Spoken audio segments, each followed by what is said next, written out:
Rashna Javeen, consultant neurosurgeon working in Rajnandgaon Sanjeevani Hospital at present.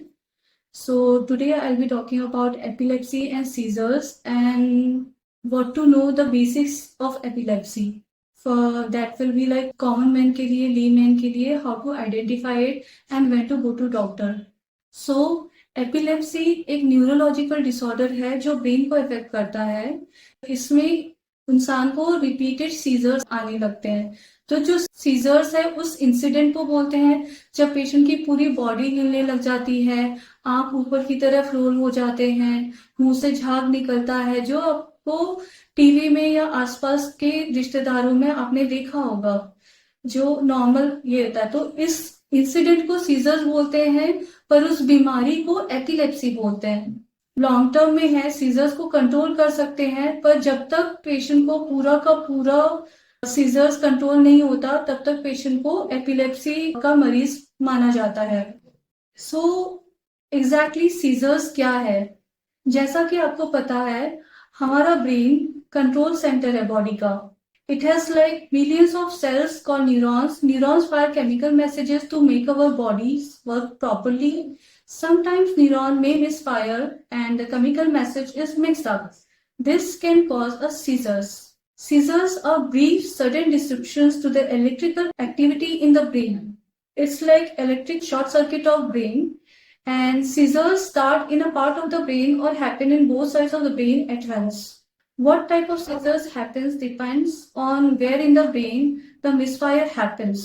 So दिमाग में अलग अलग जगह के जो ब्रेन्स में होते हैं उससे सीजर्स का ज्यादा इफेक्ट होता है. अगर आगे के साइड में गांठ की वजह से या कुछ लीजन्स की वजह से सीजर्स हो रहे हैं तो वो उनकी फ्रीक्वेंसी बहुत ज्यादा रहती है 5-6 से दिन में, और नाइट में और ज्यादा हो जाती है. अगर टेम्पोरल रीजन में होता है इधर कान के पीछे, तो फिर वहां पे ऑडिटरी हेलुसिनेशंस, कुछ सुनाई देना, कुछ सूंघना वैसे होता है. और अगर ऑक्सिपिटल रीजन में तो हमें विजुअल हेलुसिनेशंस होते हैं, कुछ कंक्रीट दिखाई देता है, नहीं तो एब्स्ट्रैक्ट दिखाई देता है. एब्स्ट्रैक्ट का मतलब कलर्स, पैटर्न्स, कुछ भी, एंड कंक्रीट मीन्स कोई पर्सन, कोई जानने वाला. सो इस तरह के तो सीजर्स जो होते हैं, each and every seizures is kind of electric short circuit जिसे हमें बचना है, और इसका इलाज आज के जमाने में संभव है. पूरा का पूरा इलाज संभव है 99% ऑफ केसेस में. 2-3 ऐसे बीमारियां हैं जिससे सीजर्स को कंफ्यूज किया जा सकता है, जैसे कि बुढ़ापे में जो ट्रेमर्स होते हैं, मूवमेंट डिसऑर्डर्स, टिक्स जो होते हैं जिससे एक मसल बार बार कॉन्ट्रैक्ट करता है. सो अगर ऐसा भी है तो भी आप डॉक्टर के पास जाएंगे. So they will figure it out together and आपको प्रॉपर मेडिकेशन देंगे जिससे आपको आराम मिलेगा.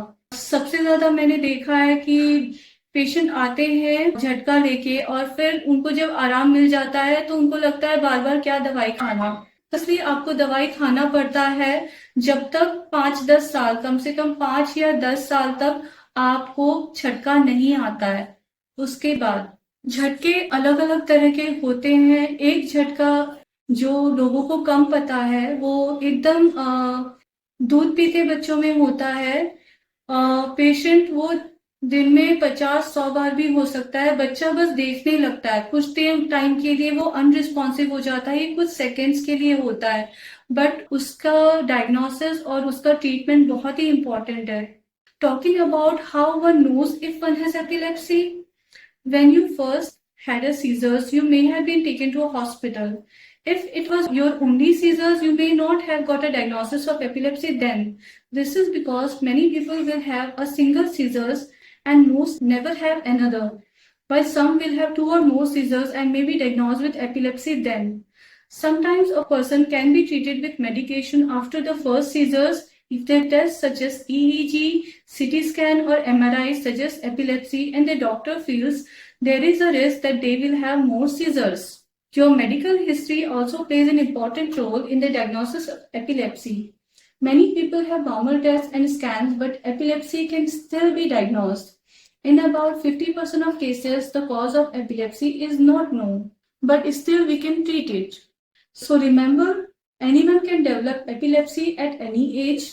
To help in accurate diagnosis, witness is important. क्योंकि पेशेंट बेहोश रहता है तो किस तरह का झटका आया, किस तरह का सीजर्स आया, ये बहुत ही इंपॉर्टेंट होता है क्योंकि अलग अलग तरह के सीजर्स में अलग अलग तरह की दवाइयां इफेक्टिव हैं.